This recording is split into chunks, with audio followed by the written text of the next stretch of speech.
What's up, family? I hope everybody's enjoying this beautiful day. And I want you to know that this is still the day that the Lord has made, and we ought to rejoice and be glad in it. I'm so happy to have this opportunity to communicate with you and to share with you. And I want you to know that even though we're living some difficult times, this pandemic is testing all our faith and driving some of us up the wall insane. We're having the cabin fever, want to get out and do what we normally would do. But, while things are different, we still got to be safe and be wise and practice social distancing and still remember that God is in control and that God is not intimidated by what we face. And I believe that inevitably things will work out for God's glory and for our good. So I just want to encourage you to lift your head up because no matter how bad it gets, please know that every storm does have an expiration date and it's not going to rain all the time. Storms do pass over. And so I just want to encourage you to be thankful today, that even in difficult things, scriptures tell us that in everything we all give thanks. It didn't say for everything, because sometimes it's hard to give thanks for certain things. But no matter what state we're in, we can be thankful. We can be thankful because we're alive. We can be thankful because it could be worse. No matter how bad it is, someone else would love to be in your shoes. And the very fact that you're alive means you have hope. And I just want to offer a word of hope to you today that you're here and you're going to make it through it. We are resilient. We made it through things in the past, and we'll make it through this challenge if we keep our trust in God, and depending on each other, practice wisdom and pray and lift each other, and things will soon turn around. The Bible tells us that faith without works is dead, and I believe in terms of from a health perspective, that's some things that we have to do to make sure that our communities are safe and our people are safe, that we can flatten this curve of this pandemic so that we can have things that empower our community, because some things up to God, some things up to medicine, but some things are up to us, and we should all be about citizenship and be civically engaged to make our world a better place.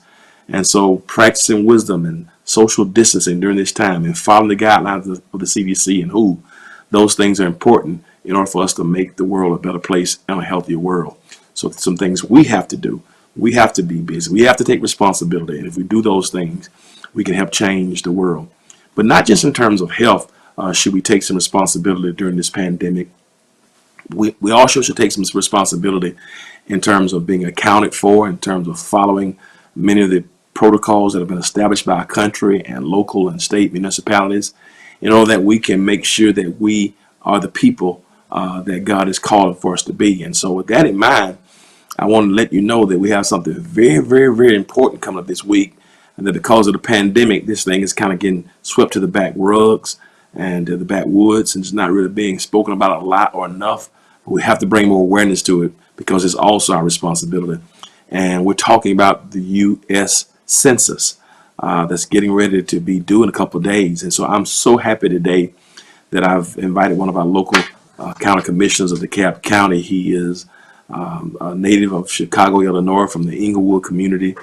Grew up there with teenage parents, but distinguished himself as a student, been civically engaged, working in student government there in high school, and received his bachelor's and went on to get his master's out in Colorado. And he's been back here working as a public citizen and a human servant public servant for many, many years. He's been on the Dekalb County Commission here in Dekalb County, here in Georgia, Metro Atlanta, for the past 18 years.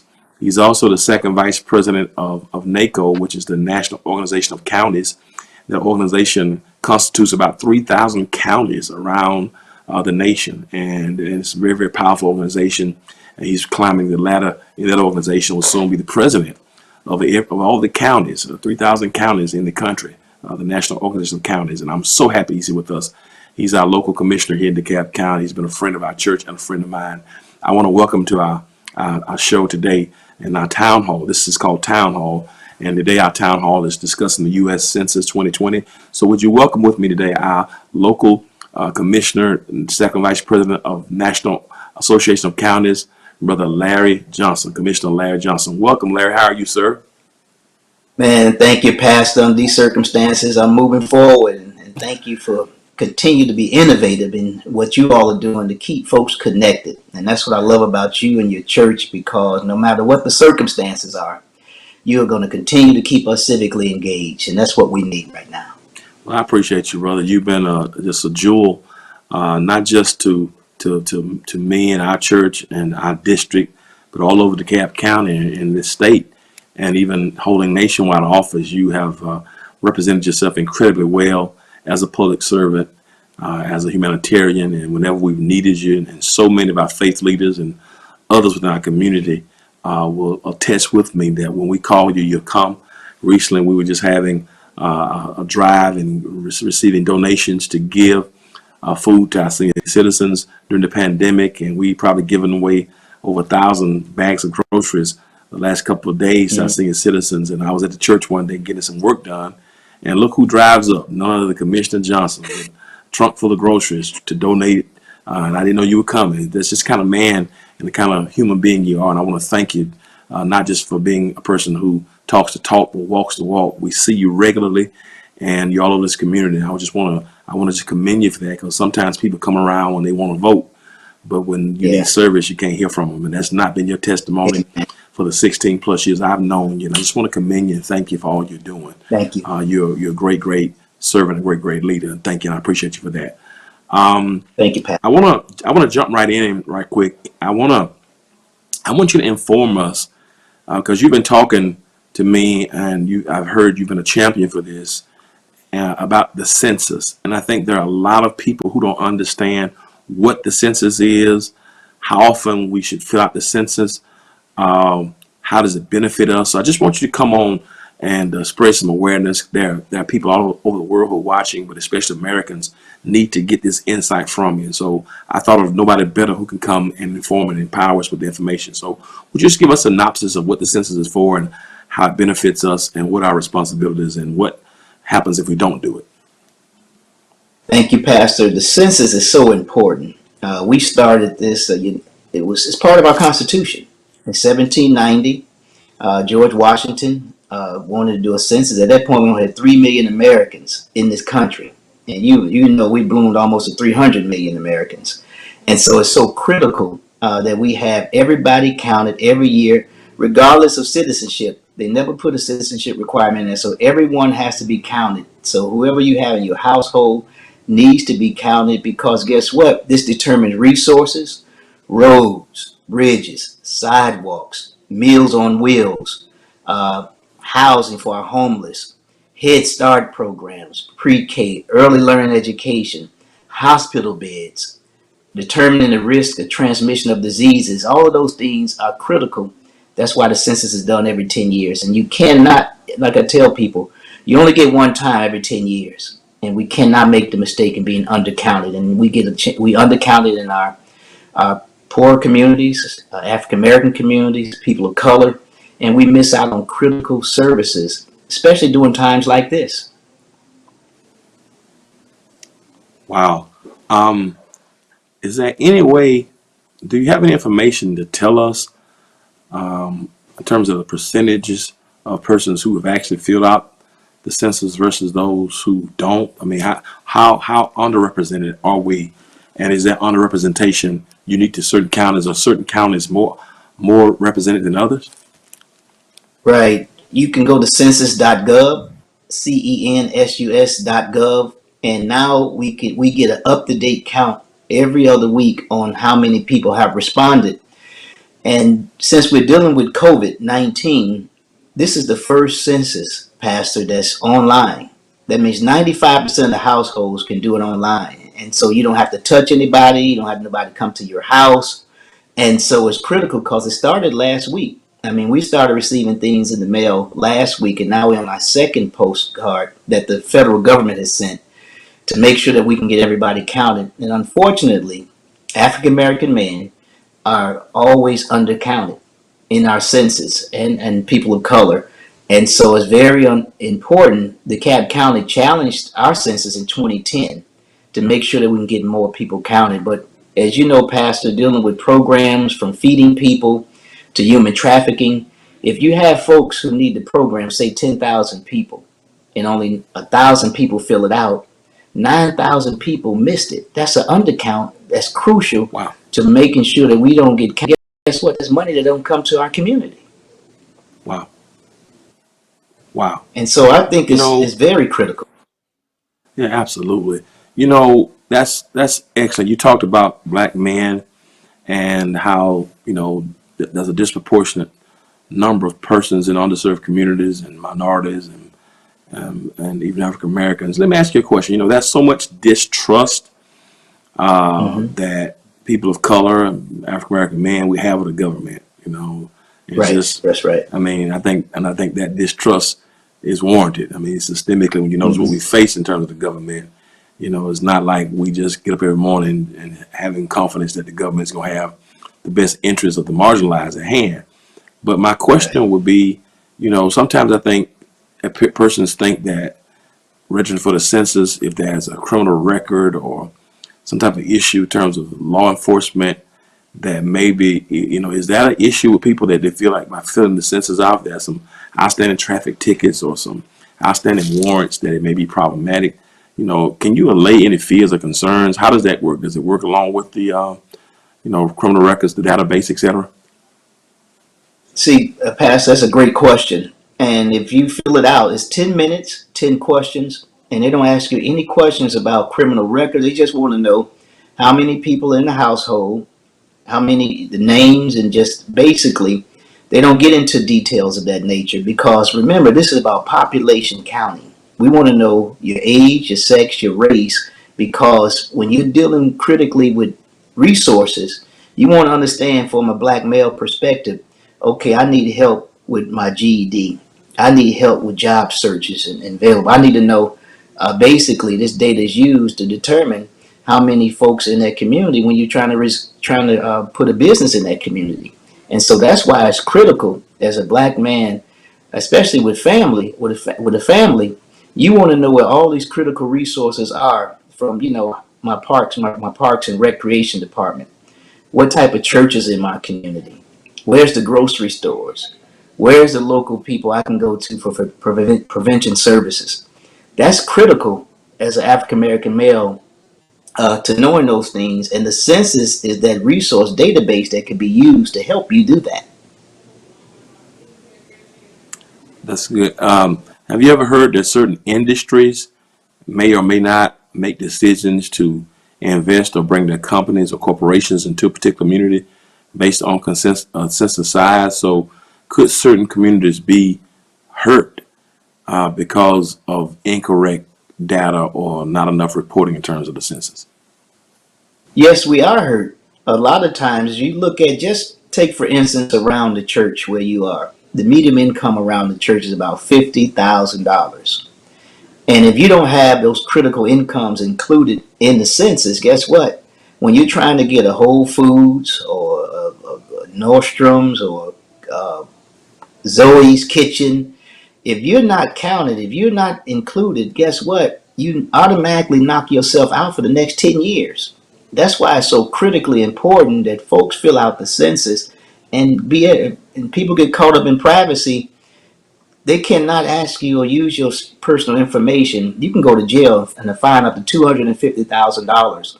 And I even go further than that. We're in a digital age. Pastor, you know, like I know, people know more of your business now from a person you talk to, a stranger in the bank who don't know you, and you give your personal information to Equifax, who gave out everybody information. And now you at this point where you can give your information that's going to help your community is very crucial, and your church. Let me ask you this question. What kind of information do they ask? Do they ask for like social security numbers or things like that on the census form?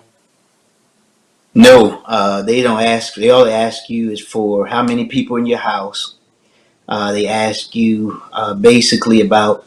They're random in terms of income. They may ask you questions around age. They very, very general questions that you ask, the same questions you might go through in less detail when you're going to your doctor, when you're trying to fill out an application for a job. It's even less specific than that. That's why I say it's only 10 minutes, 10 questions. You can't go detail with a lot with that information. It took me 8 minutes to fill it out. And so that's why it's critical that you have this information. I'm going to show you, this is what you're going to receive in the mail. This right here. This form right here. It may be hard to see it, Pastor, and I'll send it to you. But this is how simple it is with the code in it, and you fill it out to make sure things are done in an order, for you can make sure your communities are being proactive. That's great. Now, when is the deadline for it to be turned in? Well, basically, they're going to send you, they sent out the first reminder. They sent it out March 12th. They sent out another one. They sent out March 26th to April 3rd. And they'll send out a third one April 6th through the 16th. And then after that, depending on, they have it also extended it now because of what we're dealing with COVID. So normally when you don't do it in 3 tries, they come to your house and knock on your door and they have to have a government issued ID to do that. But everything has been pushed back. And so they're going to give you 3 tries. That's why I want you to do it at home, because your 4th grader, your 5th grader, they can fill this out for you on their phone or on your computer. That's why it's crucial to get it done the first round, because we're now at a 25% response rate in DeKalb County. We're just ahead of the state, but I'm Wow. lagging behind in cities of persons of color. And so I got Wow. to get those cities of Lithonia, Stonecrest, and I'm in unincorporated DeKalb where your church is.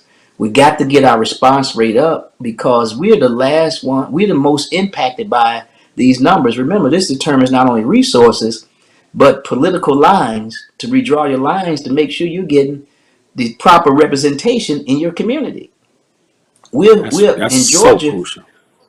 Oh, so crucial because in Georgia, we gained 1 extra congressional seat. We have a chance to gain not only 1, but an additional seat. We could have gained it last time, but our undercount was so crucial. Wow. Alabama, our next door neighbors at the point now, they may lose a seat. Remember, each seat is worth $1 billion. That's if you don't have nobody in Congress to represent you, that's an extra vote. And right now, we're worth, 1 person in each house in DeKalb is worth about $2,500 per person. Mm. And then you get Wow. $1.8 billion back a year for the next 10 years. And you're doing Wow. this free. This ain't that check you're going to get in the mail for $2,400. You get this one in, you get $2,500 per person for 10 years. And that's good. That's what we need, Pastor. I mean, the Wow. last time we did this, Pastor, in 2010, we had a 72% return rate. We lost $275 million. Gee. And you know what you can do with $275 million. It helps you with human trafficking. It helps you with Meals on Wheels. It helps you with after school programs. It helps you with life skill programs. All of that data information that you use when you want to go around to your community, say, I need to put in, what is my zip code, 30034. And you put that zip code in, you can pull down the median income, the population, males versus females. Now you don't know what's really going on because we were undercounted. So how do you Wow. better serve the community and you need that information?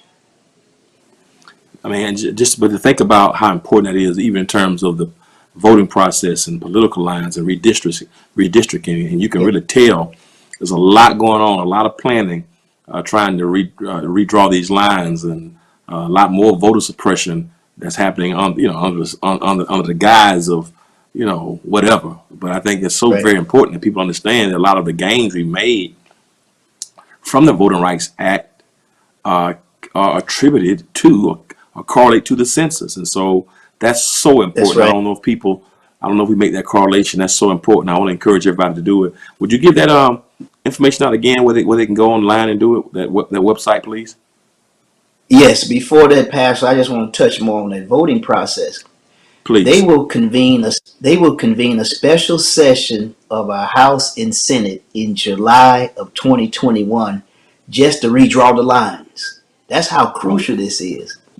whoa. That's why you have to make sure folks are counted up front, because they got to call a whole special session in 2021 to redraw the lines for your school board, your county Wow. commission, your state representative, your state senate. And guess what? The prize of them all is that you will gain a new congressional seat. Remember, every congressional seat gives you an extra vote in Congress that allows you to get appropriations from roads, rail, Head Start, Medicaid, Medicare Part B. And so that's why it's crucial what you're talking about. This is big for us, that you got to be counted and make things happen. And so census.gov is where you go. And I gave you a special app. That's it. That special app right there. They can press on that, and then they put their code in that they got in the mail. They can fill it out and submit it. So, Pastor, you're ahead of the game by having this app right there. They can just fill it out, put their code in and fill it out, and they can just submit it. It's easy. Do it today. Thank you so much. That's been more than helpful. I want to kind of press you a little bit more to get ready to bring Okay. this to a close. Thank you for coming on today. You're always You're resourceful welcome.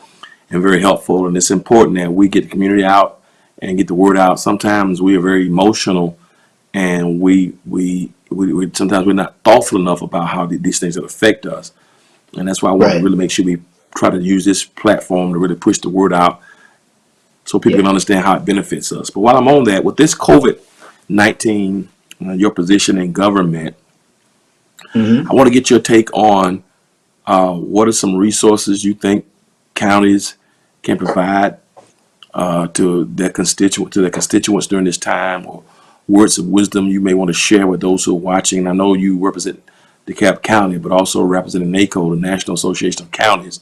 It's 3,000 counties Mm-hmm. across the country. There's 300 million people representing those counties. I want to just share your thoughts about COVID, how that's going to affect local municipalities, and maybe give a word of wisdom to the people who are watching, things they can do during this time, or what they can expect from government during this time, and once things kind of stabilize a little bit. Thank you, Pastor. And that's true. As being the second vice president for the National Association of Counties, I've been on 3 calls with the White House to talk about how we can get resources directly to the counties. Because as you know, or many people know, the money goes straight to the state, and then sometimes it trickles down slowly and it does not get to us in the time that we need it. That's why I was very instrumental in helping with the Senate CARES Act that just passed $2 trillion on top of what's been going on, that's going to help with direct benefit to families. You got money in there for Head Start. You're going to get increased money for unemployment compensation on top of what you get. You're going to get $600 extra a month for the next 4 months, which is great, Pastor, because a lot of people only get like $400 a week. Now you're going to get up to $1,300 a week. That's a good hit for you and impact. And then, of course, the $1,200 that each individual will get who makes 75,000 or less, family of 2 people, married household, 150,000, you'll get up to 2,400. But you also have in there money for small businesses. And I would tell everybody, go online to SBA and fill out your application for disaster relief. Then eventually now the banks are going to get that information, and you go straight to a bank that has been approved by SBA, and you take that information to that bank and they're going to give you a loan. But you got to make sure you keep the people employed who have been working for you, and then it's going to be forgivable. This is a forgivable loan for our community because of this COVID Act and my pressing and working through Neiko, a National Association of Counties, to make sure that counties and small businesses and families get the money that they deserve, because this is very critical. We've seen no disease virus like this in our lifetime. I mean, everything is literally have been shut down. We're sheltering in place right now. You can do takeout, uh, dining. You can go to the doctor, but everything else, as we know it, has been changed. And so COVID has made it possible for us to connect better in resources, but it also has distanced us and has impacted very critical services in our community. So I implore folks that I've sent to you, like United Way, you call 211. That's a number that you can call in our metropolitan area. And basically, they help you with resources, food, light bills, job searches, homeless issues that you may be facing in your community. I advise you all to make sure you connect with that number, because in the next coming weeks, it's going to be critical. Because, I mean, we got folks from at Waffle House being laid off. You know, Waffle Houses usually stay in when all disasters, but these are waitresses, these are bus boys, these are dishwashers, cashiers, these are everyday people that now are not working and they need our help. And so this COVID has made it so that you have to touch, you have to connect, you have to be collaborative in your approaches to all the things that you're doing. And just one last plug about how it's important around the census and COVID. Do you know, for us in when Zika broke out in New York, they used the data to look at transmission of diseases dealing with pregnant women. That's why data was important. Everybody was counting. You were able to see that. Do you know we're dealing with a critical shortage of hospital beds? Your census data is used to set up the hospital infrastructure. So if you're undercounting when you're dealing with emergencies like this, guess what? You don't have enough beds. So the other part is Medicaid. You see now they've now increased Medicaid. That helps pay for people who are uninsured to now get Medicaid and Medicare B Part B. A lot of the seniors in Mm, your church use that for ambulance services, for different services. That is paid for through the census. And the last piece of the census mm. that's paid for is health centers. A lot of people, Pastor, don't understand that your federally qualified health centers, the Oakhurst, the South Sides of the world that's in DeKalb County, those clinics, you can go to them and it's based on a sliding fee scale. It's based on your income. You got zero income, guess what? You can get to see a dentist, you get to see a primary care physician, and you're going to get medicine. But a lot of folks don't think the hospitals are going to be overwhelmed. So the next line of defense is your health clinics that you're going to have to use to go to. And guess what? That money it comes to us based on the counts that we receive on the census. So if we undercounted and you only have certain incomes that fill it out, and a lot of low income that don't fill it out, guess what? They're gonna say, well, y'all got high income folks, so y'all don't need it. But we know in these critical moments that the folks who are hit hard with this disease as we move forward are going to people who are in poverty, who are in extended stay hotels, who don't have a place to live. And so that's why it's so crucial that this COVID thing be overcome. But you got to understand how the census can help you deal with COVID as we deal with it. And I'm sorry to be long winded, but I wanted to No, show no, you how no. critical it was with your question. No, this is absolutely splendid and absolutely necessary. And I just hope that we all take heed to get information. And most people right now are at home, as you said, we're quarantined and, stay in place. And so that means, no hustle and bustle. Many people Right. have Wi-Fi in their homes. If you don't have the printed copy of it, the hard copy of it. So you just take 10 minutes out of your time while you're online on That's Wi-Fi, right. while the kids playing Fortnite, Madden, while you're on social media, on Facebook. Just take 10 minutes and you can go right to the internet and you can take 8 to 10 minutes to fill those questions out. Has no legal ramifications. Amen. I want to say that, especially for Junebug and maybe my cousins who may be scared that the Popo gonna come lock them up. Popo not gonna lock you up by doing the census, right? It's all No. about your name helping us get representation so that when things like this happen, voting, districting, all these things is so important that we get as much as we can get. We need to get it. And you guys know, African Americans, we never got our 40 acres or mule, never got reparations. So let's not miss out on this money that needs to come into marginalized communities as well. So please, man, please, sir, take that time right now. When this show goes off, go ahead on and make sure you fill out that census right now for your household. It's important that we do that, not just in the county in Atlanta and Dekalb where I'm from, whatever you're watching, if you're in this nation and you're under the National Association of Counties, this information applies to That's right. everybody, regardless of your That's right. demographics or where you live. Commissioner, you're always a wonderful, wonderful resource. I want to thank you for your service and your heart. And we're praying for you guys as you lead us during uncharted waters and unprecedented times. I just appreciate you for your expertise and wanting to get this word out to the people so we can be blessed and our community can be empowered. Thank you so much, sir. Bless you, House of Hope. Bless you, Pastor Smith, and everybody's on the sound of my voice. We can overcome this. Let's make it happen. And I'm just glad I got good friends like you, Pastor Smith, who's on the front line and being innovative like this because you got to stay connected to your people. And with this type of program and format, man, I'm just blessed to be a part of this because you do make it happen. God bless you, Pastor, and your family. Be safe as well. Thank you. Likewise, sir. Hey, guys, get information out. Please subscribe to our pages. Make sure you share this link with as many people as possible. Share this, share this, share this, share this. Get the information out while we have this downtime. Let's take advantage. Go to that website and give us the website one more time, please, sir. The census.gov. Yes, census.gov. Go to that site, or Dekalb Counts 2020. All right. Census.gov is very easy. You can do it. We can make it happen, y'all. We need to get all this. Is $2,500 per person for the next 10 years. $1.8 billion. All right, fam. Hope y'all got some information from it. And I appreciate you so very much for sharing. And hang in there. If you need any more questions, please contact your local officials. But the information about that census is right there on the screen. Get it right there. And let's make sure that we get all we can get for our community so our world, our seniors, our kids, parks, all can be a better place and have more resources. I love y'all. Amen. Take care of yourselves. Always remember this. If you will be good to God, God will be good to you. You've been watching Town Hall with us today. Thank you. Be blessed. Peace.